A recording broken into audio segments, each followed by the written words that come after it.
So today I decided to make kimchi jjigae. No, my pot is not dirty, just the thing. I use sesame oil. Even though the pork makes its own grease, I like sesame oil as a flavor.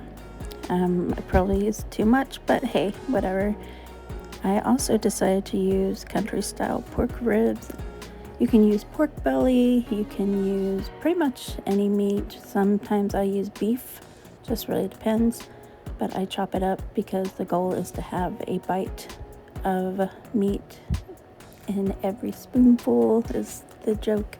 Or saying I use onion powder because I can't actually use raw onion. I'm kind of weird in that. And then I did mix it to make sure it's all covered. And then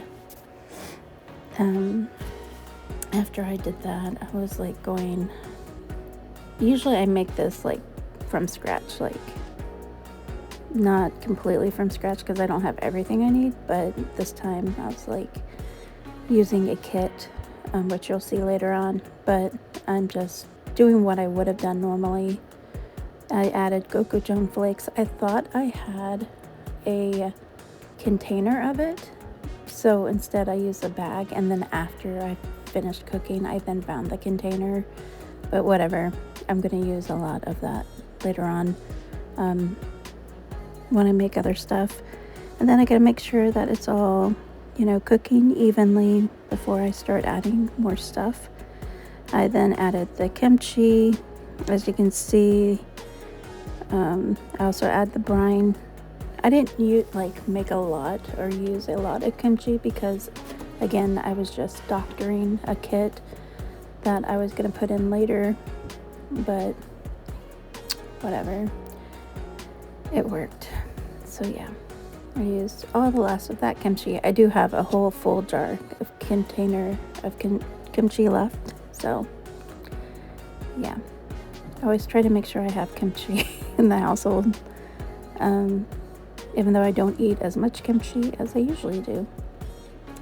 At this point, I was, it is starting to make its water and whatnot, and I felt like I was going to need some more broth.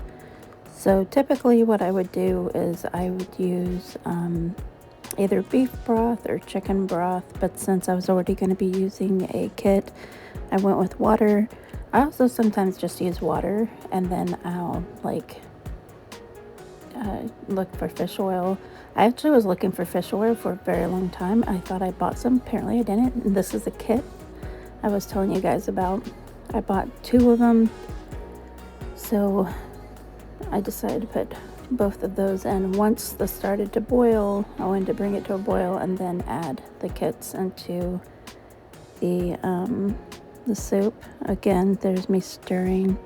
I always like to make sure it's all evenly cooked and whatnot. Yep.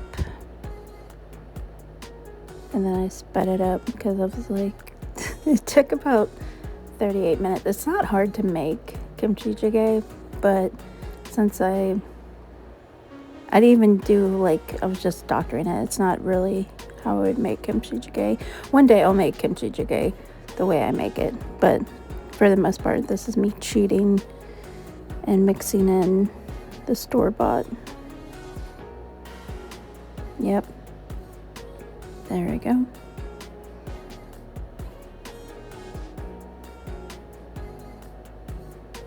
And mixing it in. Yum, yum, yum. I love kimchi soup or kimchi stew, kimchi jjigae. I call it kimchi jjigae. I'm just used to calling it kimchi jjigae. I don't really care. But anyway. And then I'm going to bring that to a boil. And once I do, then eventually I will add tofu to it. I use medium firm tofu. I'm tasting it because I feel like I'm missing something, and it was soy sauce. I just put in a little bit of it and it tastes so much better. So, and don't worry, I clean my spoon when I'm testing, so There I put in the tofu,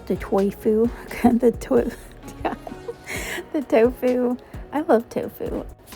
I think it's kind of funny that I didn't like tofu because when I had it at first, of course, it was just eating it straight, and then it's like couscous. You flavor it and it tastes amazing. So there are people who are like, I don't like couscous, I don't like tofu, and I'm like, you're stupid. I'm just kidding. But anyway, the only thing I haven't tried is stinky tofu, which is something I do want to try one day. I think that's like more of a Chinese delicacy, I think, from what I've heard. But yeah, so I made this and it was delicious as always, but very much easier with the kids. Anyway.